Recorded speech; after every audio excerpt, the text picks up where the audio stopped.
In a world of gadgets and gear that claim to be the ultimate weapon for self-defense, I'm going to tell you which self-defense tools to throw away. Let's do it.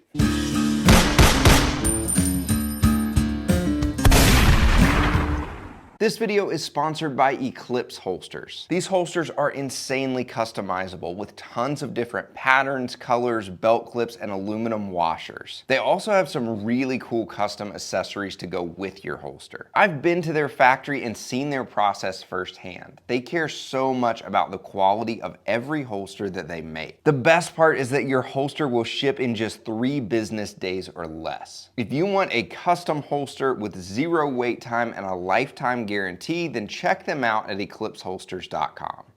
What is up, guys? Will Workman here with Workman Protection, here to give you the skills, the tools, and the mindset to protect yourself and your family. If you haven't yet, don't forget to like and subscribe down below so that we can get this content past the algorithm. The first self-defense tool that you can throw away is a baton. There's 2 reasons why a baton is not a good self-defense tool. The first is because it's a mid-range weapon that requires space and momentum in order to even be effective. If a bad guy gets too close for you to be able to get a full swing, not only is it completely ineffective, but it's really easy to block or even take away from you. If bad guy is more than a few feet away, obviously you're not going to be able to use the baton on him unless you actually get closer. So the distance has to be just right in order for it to work at all. But wait a minute, Will. Cops have carried batons for 100 years, so it has to be a good defensive tool, right? Well, for a specific scenario and in that mid-range, it can actually be a pretty effective weapon. But most police training programs in the last 20 years have actually scaled back on training with batons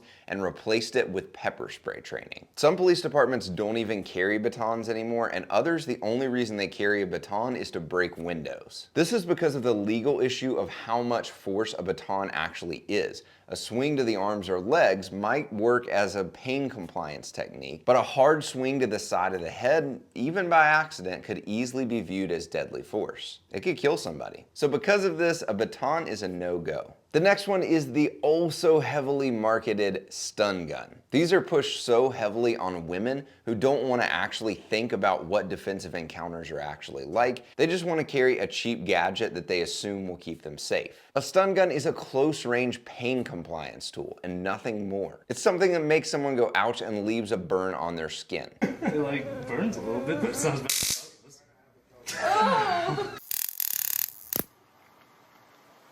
Uncomfortable. Won't take me down, especially not in a fight. It does not work the same way it does in movies where the bad guy breaks out in convulsions of electric shock and falls to the ground unconscious.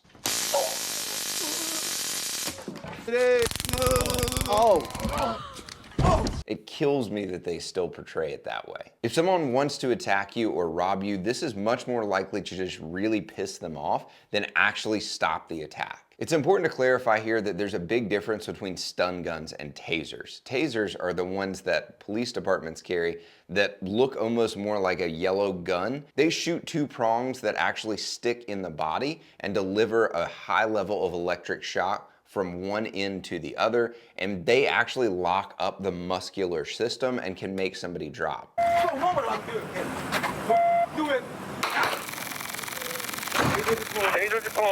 That's not what a stun gun is. A stun gun is usually a cheap battery that sends an electric pulse through one little part of the body connecting these 2 prongs, and it just kind of hurts. The next one may piss some of you off, but bear with me because I'm right. But before we get to that, if you are new to concealed carry or you're just trying to find a better way to carry a gun, then I want to give you something that will really help you out. And that is my free guide to concealment. It's basically everything I wish I knew when I first started carrying a gun, and I want you to have it for free. So go check that out in the description down below. The next self-defense tool to throw away is a folding pocket knife. Yes, I said it.